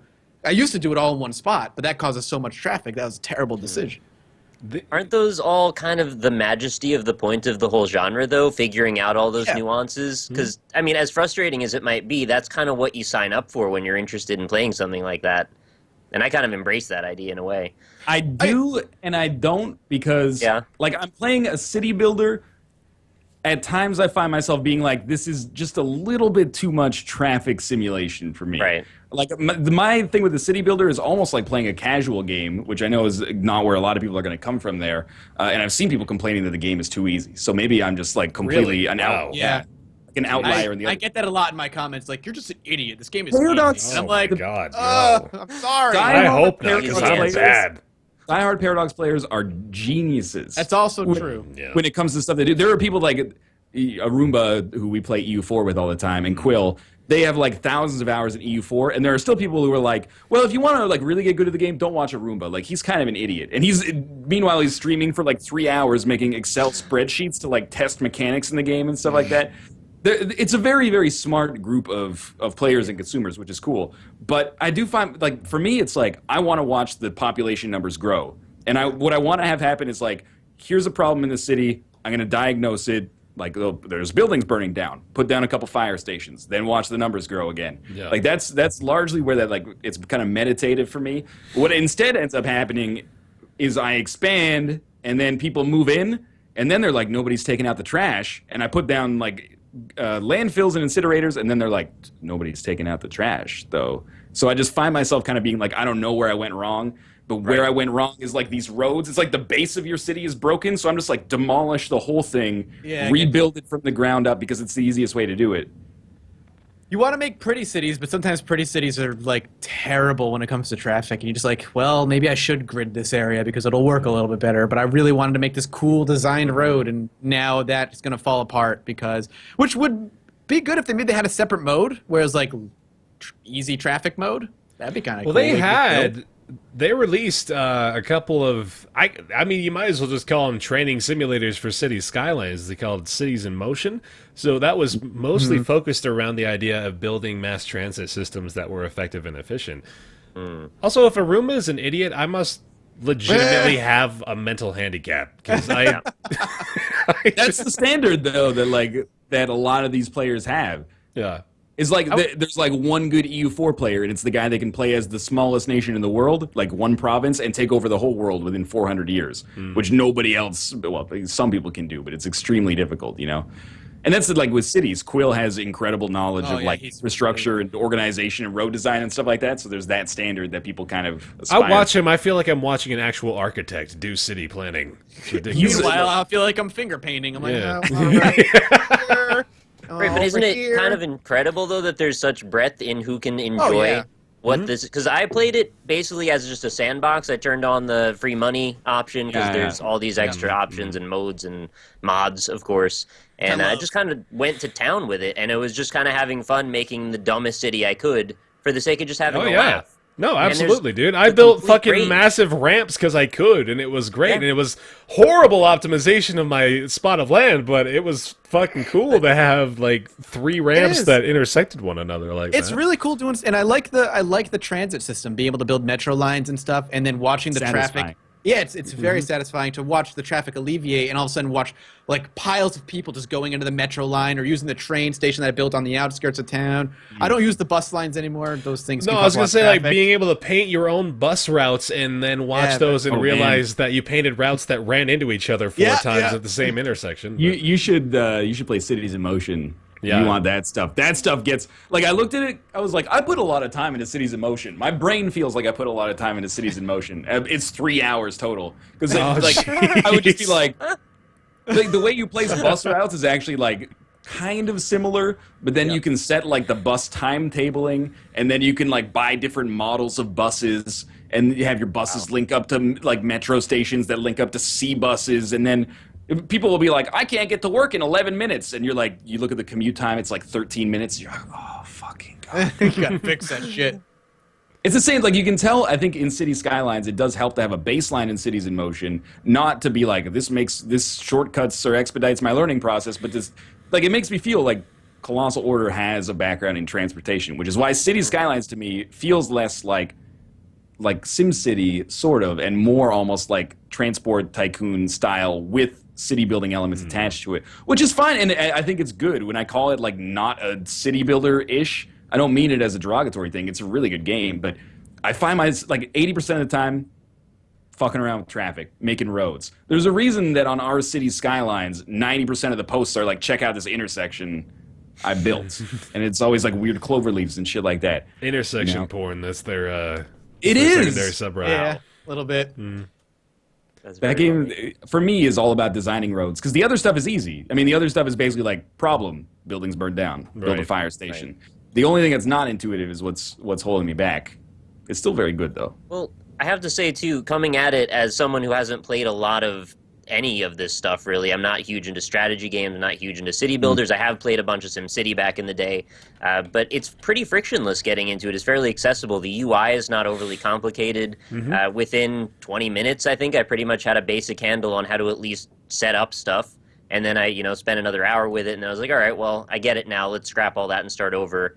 And I felt like I was at least on the road to now, in the next time I start over, I think I'll have a plan for if I want to actually take it seriously. Because the first times I was just messing about. You get better every time. Like, every one of my cities has gotten better Although sometimes I just get better at realizing when they're fucked. So instead, like, I would have like my first city, I was like, I've got 30,000 people, and all the buildings are like burning down, and people are like, nobody's picking up the dead. Now I get to like 8,000, and I get to like 8,000 now, and I'm like, oh, this isn't gonna work.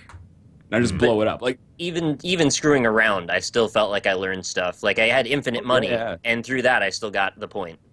So.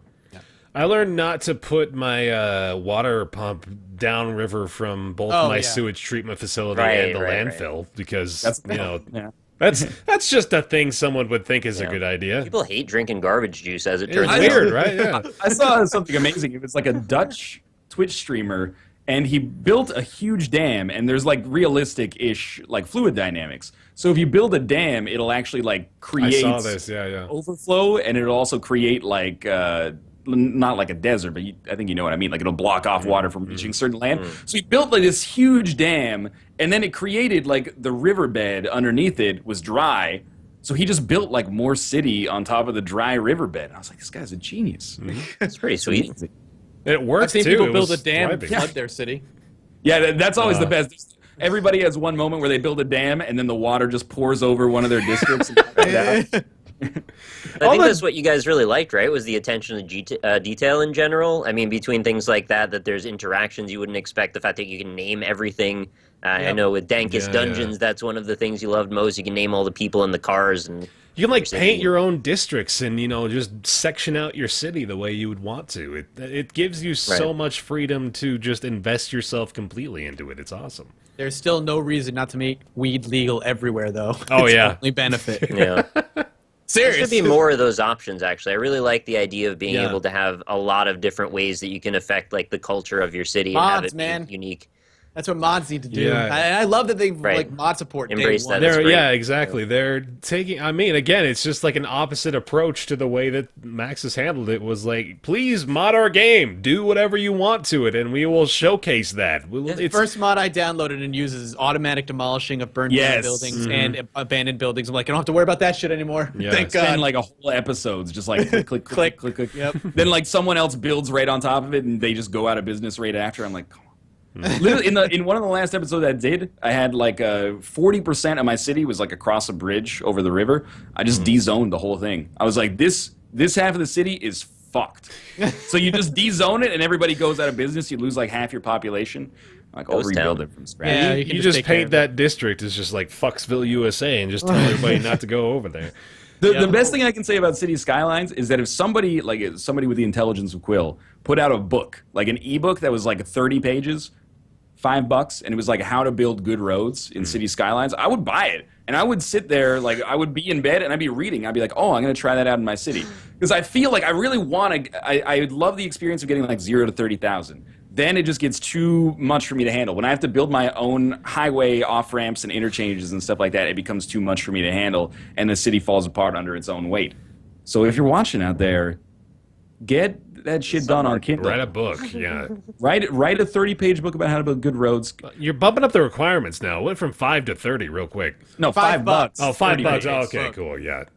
Gotcha. That's reasonable. And then 30 Kindle pages, which is actually like 4 pages in reality. It's like 150 words. It's pretty PAX. There's probably something up already. Make sure there are pictures as well. But I just read game facts on my Kindle. I have to read it on my phone. My phone doesn't have the digital ink. It's harder to, it doesn't get into the brain the same way. They've done cognitive scientific tests. You got to crack your Kindle, yo. You got to get to that root Kindle. I'm going to start playing Hotline Miami on it. Yeah, I think I'm just terrified of City Skylines, honestly. I was terrified of it before I even booted it up. I swear to God, I booted it up 4 times, got to the first bit that was like, let's build some roads, and I said, nope, and played something else. Really, I didn't find it all that intimidating. I'm very easily intimidated when it comes to that stuff. I think what I was probably expecting was, like a little, whatever the fuck his name is, a little paperclip from Microsoft Office to show up. Green hair guy from the SimCity on the SNES to come to his pointer and start. I wanted him to show me like, this is okay. I'll hold your hand, and then we build the straight road off the highway. No, don't run. No, come back. It's okay. It's okay. Let's and build then he has our to first hold me. city together. See, that's what I need is, in my brain, I'm like, 2-lane road, then later upgraded 4-lane road, 6-lane road. And like 6-lane road should be able to handle everything. That and then destroys everything. Well, it destroys everything on the sides, yeah. Yeah. But like that's frustrating. But when I build like a 6-lane road and there's still traffic problems on it, I'm like, what do I do? Like it doesn't make any I sense. learned, man, the magic that I've learned through comments, surprisingly, is on ramps, off ramps, because those do not create red lights. So I'm people trying to build a city that is just no lights. So I've been building like custom roundabouts, not even using the roundabout tool. I'll just be making circular one-way roads. But if you ever miss your turn, you actually have to go onto the highway and drive back to the start of this. But luckily they're AI, so they don't. They're not gonna tweet at you about that, right? They're not gonna. I mean, on the can you motherfucking imagine? highway again because a fucking man is an idiot. Then put a toll on it too. Oh, that's perfect. Then why are you 45 minutes late? Well, I missed the turn to our house, so I had to drive off. It was either that or break down the barrier between us and the highway. I got a question. Those of you who played more of this than I have, is there any kind of weather simulation? Like, can you make a Boston simulator where you get totally no? There's no mod. I'm sure I would that's what's love going to happen. I would love disasters. I think that'd be really cool to add to the game, and maybe It's weird that that's been like a glaring factor that people have been upset about. It's like there's no Godzilla, there's no hurricanes hitting the town. SimCity made it such a thing. They really marketed the disasters a lot. But I was just thinking the idea of managing roads is complicated enough. But why not add clearing out all the snow on top of it? Because you don't have enough problems as a city planner. Right. You better build enough people, have enough people to man the plows. Maybe that'll be in the second one. Who knows? Not ready for You that. try. I know they man. said if it does well, they definitely want to do a bunch of expansions for it, and it's probably doing way better than they expected. So I expect. Talking about it right great now. future ahead.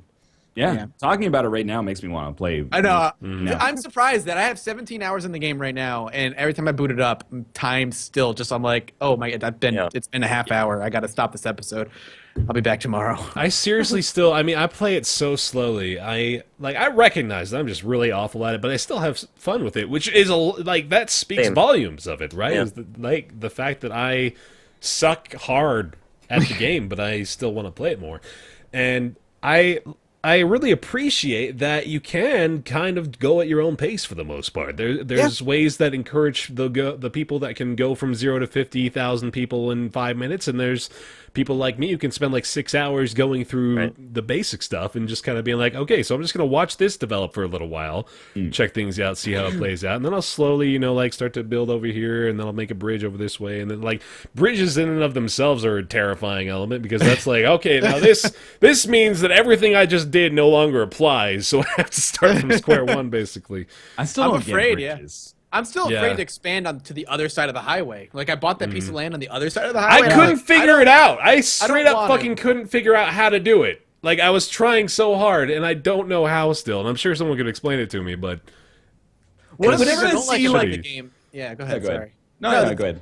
One of the things I don't like about the game So is like if you polite. try and drag a road or anything over another road, like you have to get it perfectly so that the little Yeah, support that beam- was the and the thing. game doesn't automatically do that. It should. The game should That was actually automatically- my biggest complaint, if anything, was It's I so spent so annoying. much time trying to find out how to put the roads properly, and it started to get a little frustrating, actually. But that's a pretty small gripe in the scheme of things. Maybe there's a mod that fixes it by now. Fuck Maybe. me. probably by the time we started talking about that, in between now and then, there was a mod made to fix that. Yeah. There's a sweet first-person mod. Everyone should get that. You can walk around on the ground. It kind of looks Oh, like you're that's inside cool. a GTA 3 or something. Nice. Kind of experience the Seen ambience of your city. screenshots. Seen screenshots of that. It looks good. No pillars mod. I think this is it right here. My You actually got it well. Found it. Yeah. No pillars right here. Yeah, you can build roads without pillars. Yes. Whenever I Well see done. those intersections, people are like, "Oh, that's a fucking sexy intersection, dog." And it's always like curved ramps and it looks like a Celtic cross or something like that. All of my highway intersections that I built myself are just this is like the highway. This is the intersection. I don't think the pop filter is the best prop to use to display. I have long arms, I guess. Yeah. But they all look like T's. So I just end up putting red lights on the highway. And then I get pissed because I'm like, why is everyone so slow? I'm just looking at one of the developers' assets, one of their screenshots for just, this glorious city, all kinds of curvy roads and everything. I'm just like, God, I am never going to fucking do that ever Oh, in yeah, my life. man. I could follow a tutorial step by step, and I'd still find a way to fuck Oh, this up. shit. Okay. 21 hours ago on our city Skylines, 4,800 upvotes. If you're having traffic problems, I feel bad for you, son. I'm a traffic engineer and I made you a guide. 21 screenshots annotated here. This is exactly the shit that I need to be reading right now. Oh, wow, yeah, look at that. I'm going for there. that to rhyme, and it never did. I know, that was really disappointing. But I've downloaded probably like 20 to 30 mods that are just variant of different buildings. So the buildings in the game look a lot different now, which is nice. I want to stress to people that hear all of this and they're like, I'm super not into what you guys are talking about. You don't have to do any of this stuff. You just want to mess around and have fun with it. You get what you want to put into it. You could just make nothing if you want. Nah, Make a spider web of highways that never go anywhere, trap a dude on the wrong side of a river, and see if you can get out of the maze. I did that last night. In sandbox mode, yes. And there's nothing wrong with playing on sandbox mode. But if you play with like monetary and population concerns, you are gonna end up with you're gonna hit a snag and you'll be playing for like 2 hours. You'll be like, what's this Northern Line guy talking about? And then you'll see a little garbage icon pop up and you'll be like, oh, what's that? There's not enough. Okay, I'll make more garbage trucks. And then like 5 icons will pop up and you'll crank the budget up. Then like 100 will pop up and they'll turn red and then people will start dying and leaving the city. I'm just saying, for people that don't want to bother with that, you don't have to bother with that. Even in sandbox mode, people are going to be dying. They're always dying. This 99 problems post, I don't see it, man. You have to link It's like it's the third post on City Skylines. Yeah. Oh, there it is. Yep, you're right. Gotcha. Oh my God, this is amazing. So I think overall, I mean, you didn't need to hear it from us. City Skylines, it's fantastic. It's the city builder. I think anybody that wants to play city builder has their eye on and probably already owns. So yeah, it's fantastic. It's getting even better. The mods are getting awesome. We just found 2 cool things as we were talking about it here in the podcast. So A+, good stuff there. And that's gonna lead us into yet another fantastic installment of Nick's Weird Games. Can I hear the punk rock version of the Nick's Weird Games theme song? Wait, before you start, are you guys cool with a PS3 game today? Can I mix it up? Oh yeah, sure. I don't care about the platform, man. You got it. All right, it's gonna be BioShock. Go nuts. BioShock. Back. All right. Nick's Weird Games. Nick's Weird Games. Hey, yeah, fuck you. Nick's Weird Games. He's got some games and he doesn't give a shit. He's got some games. Here he is. He's gonna sit. Yes. Seriously, you make me not want to come back every time because I just hear this shit going on in my headphones, and I'm like, I want to just let him go. See how long this goes on. That was amazing. All right. I'm ready. You guys are ready for this? I'm very curious, actually, to know how many, if any, of you have seen this game before, especially since it's a more current thing, whereas the other ones have been kind of like one generation removed. So today, we've got Africa. I know why you brought this up. Yeah, Mathis knows because this came up on Twitter the other day, and I was like, hey, I've got that game. So this is a kind of like a Pokemon Snap, but in Africa. You're sent off to do some photography missions, and you basically just go photograph nature and wildlife, and there's actually like real photography elements to it. So we gotta give the audio people some love here. We got the front cover, beautiful landscape portrait with a stunning zebra. It's very high def because photography. Spelled with a K, which it gives it a lot of flavor just with that consonant change. Yeah, right there. True. Well, it's rated E10 also for mild blood and mild violence. Oh wow, okay, that's different than what I was expecting then. Well, nature's good in violent place, man. Nudity? No, I mean you said Pokemon Snap in Africa, so I just got like really pleasant thoughts from that. No, it's like motherfuckers made naturalism. Oh. This is like the real deal. There's gonna be lionesses hunting antelopes and shit. Like there's actually shit going down. That's who's the developer there? Rhino Studios. It's Natsume. Oh, Natsume, okay. Partnered with National Geographic, so you know there's an air of legitimacy. Legit then, yeah. So it's a stunning safari experience, and this is the back now that I'm reading. Explore the wildlife of Africa in this revolutionary wildlife photography adventure. Africa's animals and plants are all rendered in stunning photorealistic detail. They're close. They're pretty good on it. You'll use real-world photography equipment and techniques to take on challenging assignments that have you capturing everything from a charging herd of wildebeest to lions on the hunt. And there's over 60 animals to find and more than 100 missions to complete. I want to hear from the professional botanists out there how much real photorealism we're experiencing out of Africa. You can earn money to purchase licensed Sony camera equipment, and there's an innovative photo grading system that teaches you the skills of a professional photographer. Oh, And hold up. You can't just dance right past that you can Talk to earn money Professor to Oak. buy licensed Sony photo equipment, man. What's wrong Was with this that? was this like a system seller? Like they put this shit on their keynote speech. Like when they announced the PS3, they're like, check this shit out. You can buy like a Sony fucking Coolpix in Africa. Actually, you're not super far off on that. I remember this being an E3 thing, and they were like, this is like a revolutionary, weird game that probably not a lot of people get into, but those that do, it's cool. And they were pretty much right. Thing is, though, it was very hard to get into. Not just, like, if you're not familiar with photography, it's not that. It's just the way they laid out the game was very unintuitive. And I remember spending a long time on the first couple missions, and they would really mess with you if you just did anything slightly off. So I don't think I spent more than maybe 2 hours with it, but I hardly got anywhere in the game, unfortunately.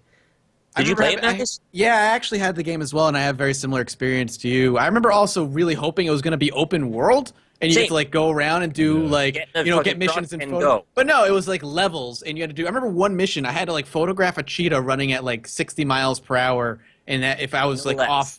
Yeah, whatever it was, and if you fucked it up, it was like mission fail. Sorry, you gotta try this again. You have to make sure he's running exactly the right speed. Such a good idea. Just like give us the Far Cry treatment. Let us actually nuts and take some pictures, and I think this would be fantastic.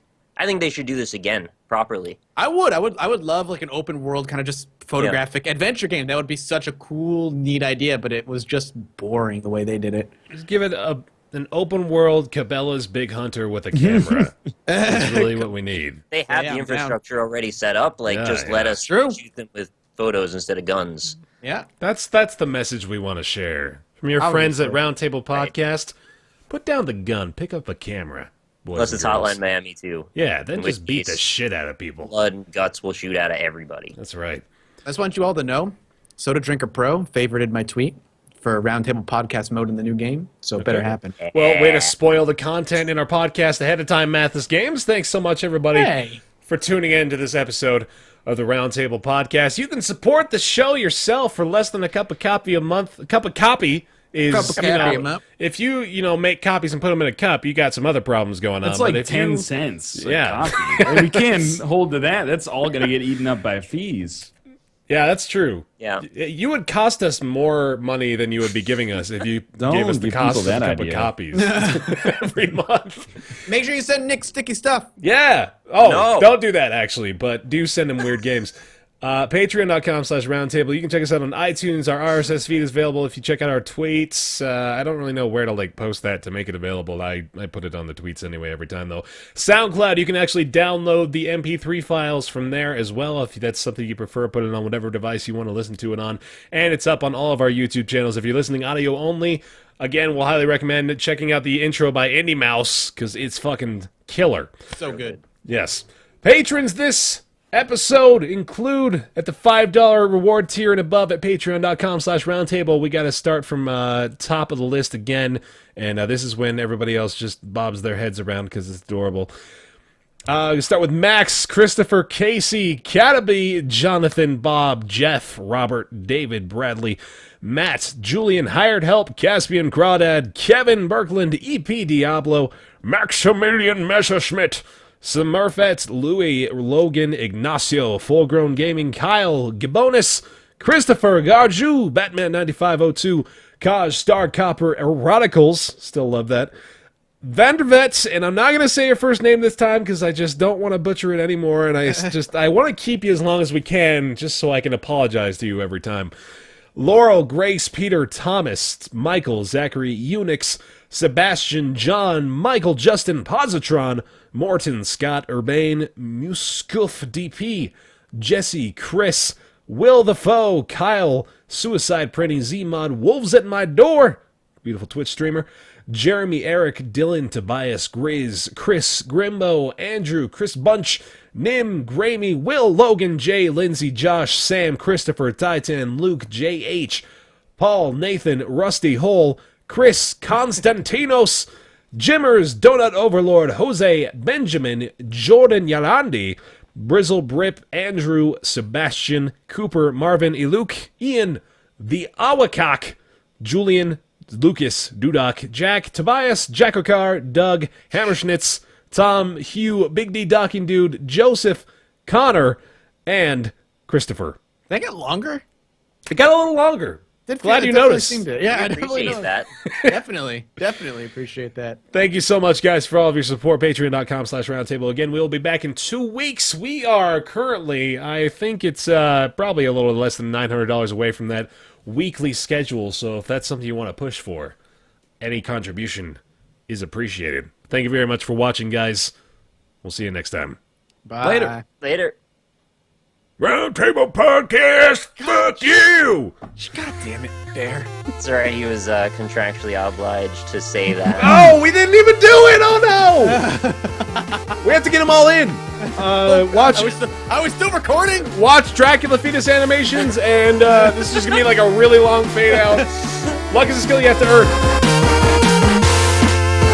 This podcast is entirely listener supported. To consider making any sort of contribution, large or small, visit patreon.com/roundtable.